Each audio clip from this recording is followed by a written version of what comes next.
Setiap dari kita pernah merasakan luka. Bahkan para pelayan Tuhan, hamba-hambanya yang setia melayani di mezbah, di ladang penginjilan, di ruang doa, atau di balik layar. Kita pun tidak kebal dari rasa sakit. Justru seringkali karena tuntutan pelayanan, kita mengubur luka itu lebih dalam. Seolah-olah kita harus selalu kuat, selalu sempurna, selalu siap memberi tanpa pernah lelah.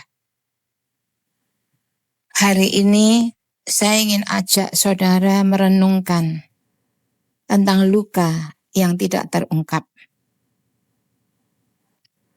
yaitu ketika pelayan Tuhan juga butuh disembuhkan. Kita mungkin terkejut bahwa di balik khotbah-khotbah yang penuh kuasa, di balik doa-doa yang menyentuh surga, kadang masih ada hati yang masih berdarah. Mungkin itu adalah karena penolakan sejak dari kandungan.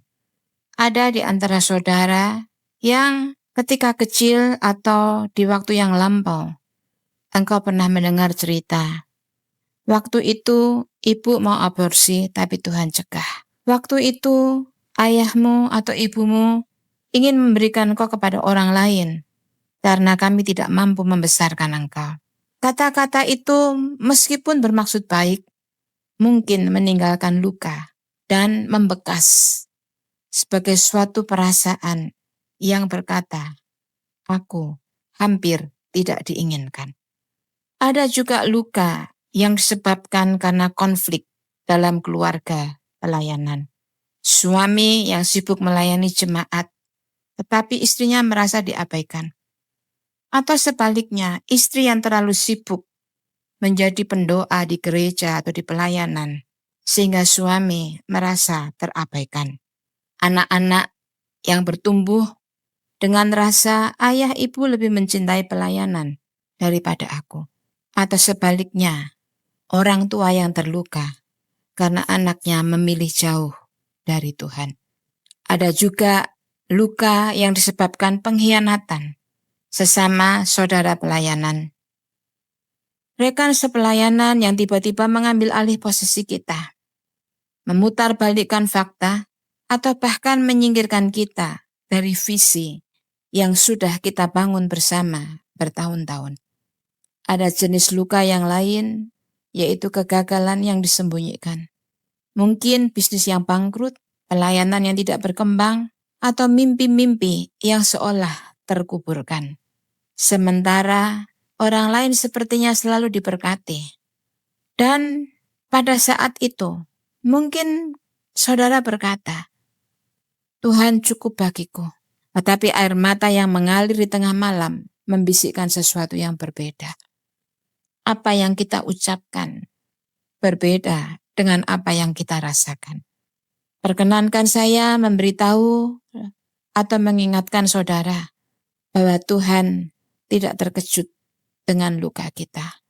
Dia Maha Tahu.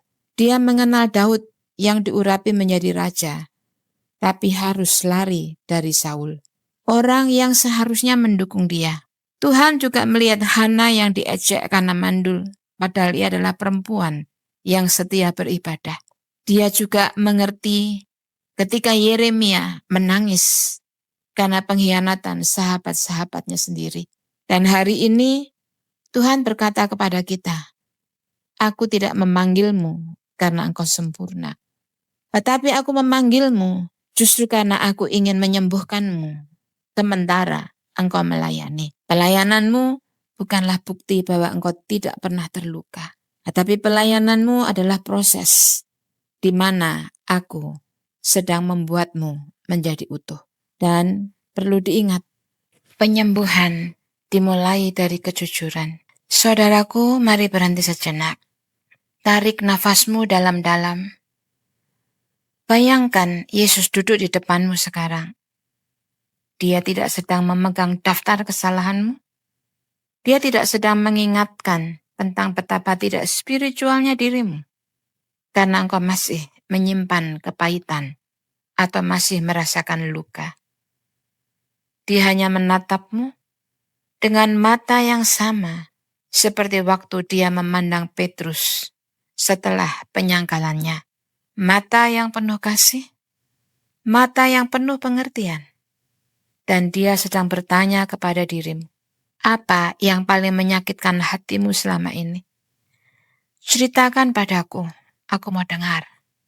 Mungkin jawabanmu adalah, aku lelah, selalu menjadi yang terkuat. Aku butuh seseorang yang memelukku juga. Atau mungkin kau menjawab, aku marah karena dia merampas pelayananku, merampas sahabatku, dan sepertinya Tuhan diam saja. Atau mungkin jawabannya adalah, aku malu karena bisnisku gagal, atau pelayananku tidak bertumbuh, sementara aku harus tetap tersenyum di mimbar. Atau engkau punya jawaban yang lain yang tidak pernah terdengar oleh siapapun. Saudaraku, apapun jawabanmu, Yesus tidak akan terkejut. Dia hanya mengulurkan tangannya dan berkata, aku ada di sini, aku tidak akan pergi. Mari kita obati lukamu ini bersama-sama.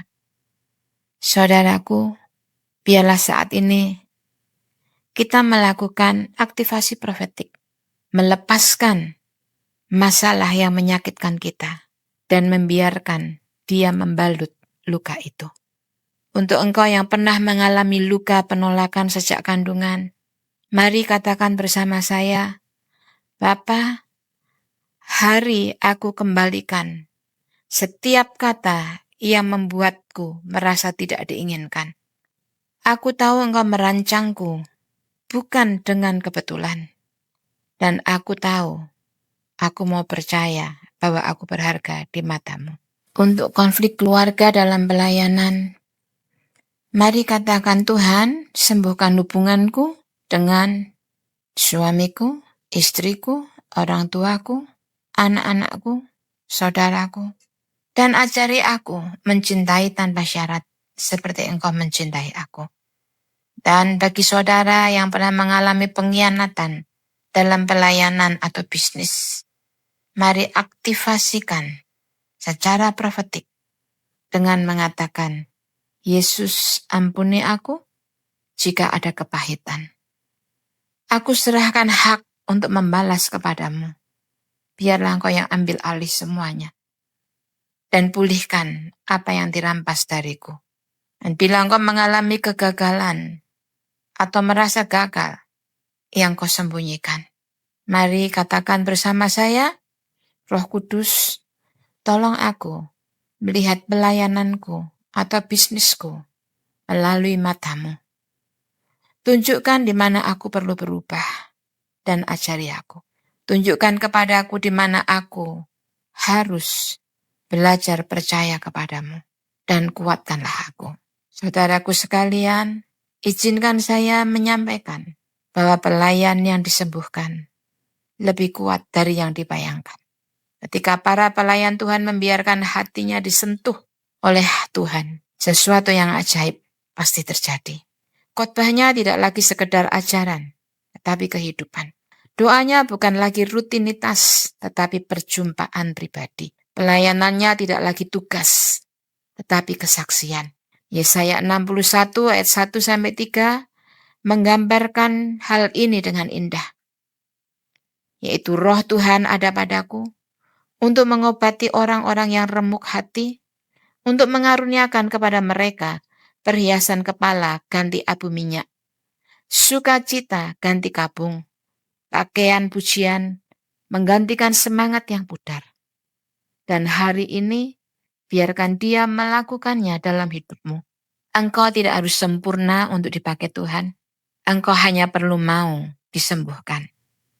Dan lihatlah, proses penyembuhanmu sendiri akan menjadi berkat bagi banyak orang. Tuhan memberkatimu, Tuhan menyertaimu, Tuhan tidak akan pernah meninggalkanmu. Dan hati yang hancur tidak akan dipandang hina oleh Tuhan. Amin.